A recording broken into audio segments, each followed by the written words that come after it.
जय श्री कृष्ण। श्रीमद् भगवद गीता अध्याय 16।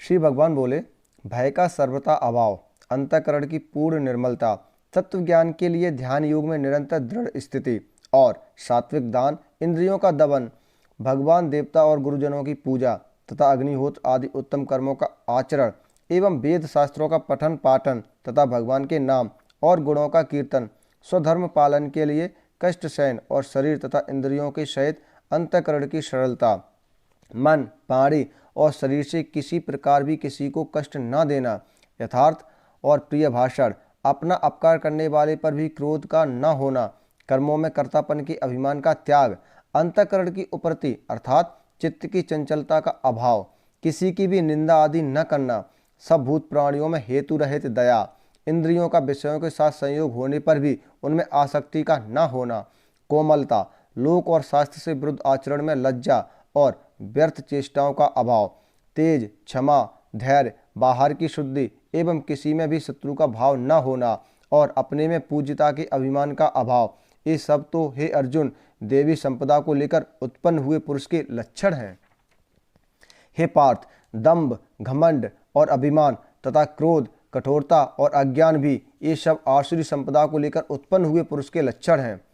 दैवी संपदा मुक्ति के लिए और आसुरी संपदा बांधने के लिए मानी गई है। इसलिए हे अर्जुन, तू शोक मत कर, क्योंकि तू देवी संपदा को लेकर उत्पन्न हुआ है। हे अर्जुन, इस लोक में भूतों की सृष्टि यानी मनुष्य समुदाय दो ही प्रकार का है, एक तो देवी प्रकृति वाला और दूसरा आसुरी प्रकृति वाला। उनमें से देवी प्रकृति वाला तो विस्तार पूर्वक कहा गया है। अब तू आसुरी प्रकृति वाले मनुष्य समुदाय को भी विस्तार पूर्वक मुझसे सुन। आसुर स्वभाव वाले मनुष्य प्रवृत्ति और निवृत्ति इन दोनों को ही नहीं जानते, इसलिए उनमें न तो बाहर भीतर की शुद्धि है, न श्रेष्ठ आचरण है और न सत्य भाषण ही है। वे आसुरी प्रकृति वाले मनुष्य कहा करते हैं कि जगत आश्रय रहित, सर्वथा असत्य और बिना ईश्वर के अपने आप केवल स्त्री पुरुष के संयोग से उत्पन्न है, अतएव केवल काम ही इसका कारण है, इसके सिवा और क्या है। इस मिथ्या ज्ञान को अवलंबन करके जिनका स्वभाव नष्ट हो गया है तथा जिनकी बुद्धि मंद है, वे सबका अपकार करने वाले क्रूर कर्मी मनुष्य केवल जगत के नाश के लिए ही समर्थ होते हैं। वे दंभ, मान और मद से युक्त मनुष्य किसी प्रकार भी पूर्ण न होने वाली कामनाओं का आश्रय लेकर अज्ञान से मिथ्या सिद्धांतों को ग्रहण करके और भ्रष्ट आचरणों को धारण करके संसार में विचरते हैं तथा वे मृत्यु पर्यंत रहने वाली असंख्य चिंताओं का आश्रय लेने वाले, विषय भोगों के भोगने में तत्पर रहने वाले और इतना ही सुख है इस प्रकार मानने वाले होते हैं। वे आशा की सैकड़ों फांसियों से बंधे हुए मनुष्य काम क्रोध के परायण होकर विषय भोगों के लिए अन्यायपूर्वक धनादि पदार्थों का संग्रह करने की चेष्टा करते हैं। वे सोचा करते हैं कि मैंने आज यह प्राप्त कर लिया है और अब इस मनोरथ को प्राप्त कर लूँगा, मेरे पास यह इतना धन है और फिर भी यह हो जाएगा, वह शत्रु मेरे द्वारा मारा गया है और उन दूसरे शत्रुओं को भी मैं मार डालूंगा, मैं ईश्वर हूँ, ऐश्वर्य को भोगने वाला हूँ, मैं सब सिद्धियों से युक्त हूँ और बलवान तथा सुखी हूँ, मैं बड़ा धनी और बड़े कुटुंब वाला हूँ, मेरे समान दूसरा कौन है, मैं यज्ञ करूँगा, दान दूंगा और आमोद प्रमोद करूँगा। इस प्रकार अज्ञान से मोहित रहने वाले तथा अनेक प्रकार से भ्रमित चित्त वाले मोहरूप जाल से समावृत और विषय भोगों में अत्यंत आसक्त आसुर लोग महान अपवित्र नरक में गिरते हैं। वे अपने आप को ही श्रेष्ठ मानने वाले घमंडी पुरुष धन और मन के मद से युक्त होकर केवल नाम मात्र के यज्ञों द्वारा पाखंड से शास्त्र विधि रहित यजन करते हैं।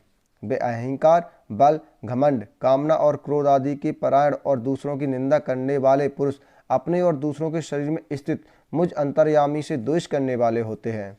उन द्वेष करने वाले पापाचारी और क्रूर कर्मी नराधामों को मैं संसार में बार बार आसुरी योनियों में ही डालता हूँ।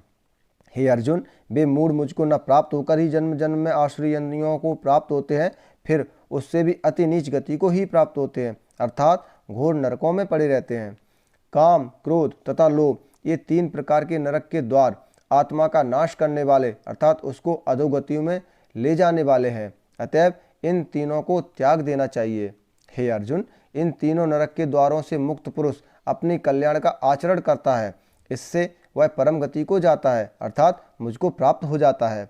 जो पुरुष शास्त्र विधि को त्याग कर अपनी इच्छा से मनमाना आचरण करता है, वह न सिद्धि को प्राप्त होता है, न परम गति को और न ही सुख को।